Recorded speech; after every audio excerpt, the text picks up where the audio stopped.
Mga pare ko'y pagkasyahin natin isa-isa ang tatlong sitwasyon mo tungkol sa Quintin Miller-Brown at Dwight Ramos at Christian Standhardinger at kung ano ang posibleng mangyayari sa kanila sa Philippine Basketball Association. Well, pag-usapan natin Quintin Miller-Brown. Ano ang sitwasyon niya ngayon? Miller-Brown ay isang Phil-Am big man na 6'10" reportedly na naglaro sa UAAP para sa UP Fighting Maroon sa isang 1-on-1 stint. May magandang balita para sa kanya na ang FIBA ay nag-clear na sa kanya bilang local player para sa Pilipinas, hindi bilang naturalized player. Ibig sabihin, may karapatan siyang maglaro para sa Gilas Pilipinas bilang local. Ngunit mga parakoy, ayon sa isang ahente, hindi niya ipapasok ang sarili niya sa pangalan sa PBA draft. Hindi siya sasali susunod na draft na season 50 sa ngayon. Ano ang mangyayari kung magpa-draft siya?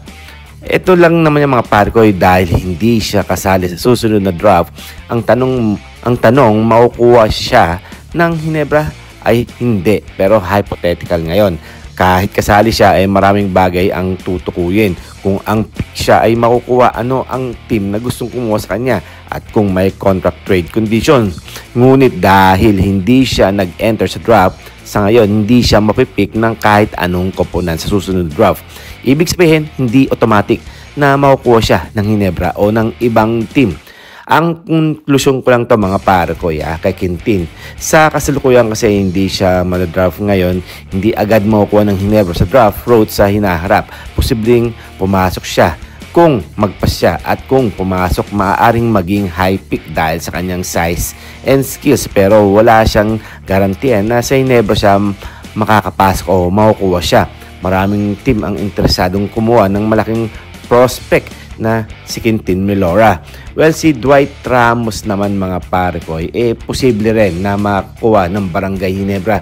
Well, may mga bali-balita nga sa ngayon, di ba mga pare ko, na gustong kunin ng Barangay Ginebra etong si Dwight Ramos, pati na rin si Quintin Miller-Brown kung sino ang makukuha na first draft pick. Dahil alam naman natin na ipinamigay na ng Barangay Ginebra na dalawang player niya na talagang hindi natin aasahan. Siyempre, humihingi ng trade. Bakit di naman pagbigyan? Well, eto nga si Dwight Ramos, sa kasalukuyan naglalaro sa Japan Livanga Hokkaido ng B-League. Inamin niya na maybe next year. Ibig sabihin, hindi sa susunod draft ang possibility na sumali sa PBA draft. May pahig si Coach Sheng ng Rain or Shine Painters na kung pumasok si Ramos sa draft, malaki ang chance na mapili siya early, baka number 1 pick. Pero hindi pa siguradong gagawin niya. Anong posibleng mangyari sa Ginebra? Posibleng magsali siya sa PBA draft at 2026 season 51. Pero hindi pa ngayon. Mga pare ko, kahit pumasok, hindi naman automatic na Ginebra ang makakuha siya. Depende ito sa draft order kung anong team ang may pick. Kaya ang gusto ng Ginebra si Ramos, kailangan nilang pagandaan ng trade, higher pick, etc. Well, kung mananatili siya sa Japan o sa ibang league, pwede ring hindi niya pumasok sa PBA draft at direktang hindi pumunta sa PBA. Well, eto naman si Christian Standhardinger, malayong makuha ulit ng Barangay Ginebra dahil alam naman natin na nagretiro na to sa kanyang team. Pero posible rin na bumalik ito dahil nangangailangan nga ang Barangay Ginebra ng power forward o sentro na makakatulong talaga kay Japet Aguilar dahil nga sa nakikita nyo medyo maliliit na ang player ng Barangay Ginebra.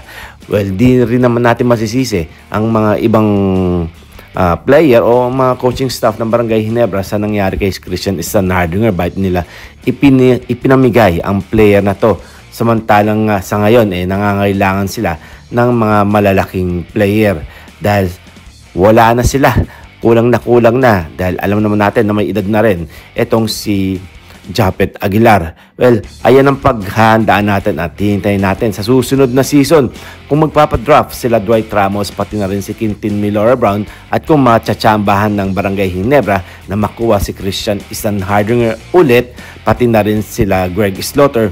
Well, tsambahan mga parikoy dahil kapag nangyari yan, wala nang tatalo sa Barangay Ginebra at wag nating iisipin na nagkakaroon na naman ng dayaan sa loob ng PBA. Dahil alam naman natin na nangyayari na talaga yan simulat noong pa man. Well, kayo mga parkoy, si Dwight Ramos, Quintin Miller-Brown, Greg Slaughter, o si Christian Stan Hardinger, mapupunta kaya sa Barangay Ginebra?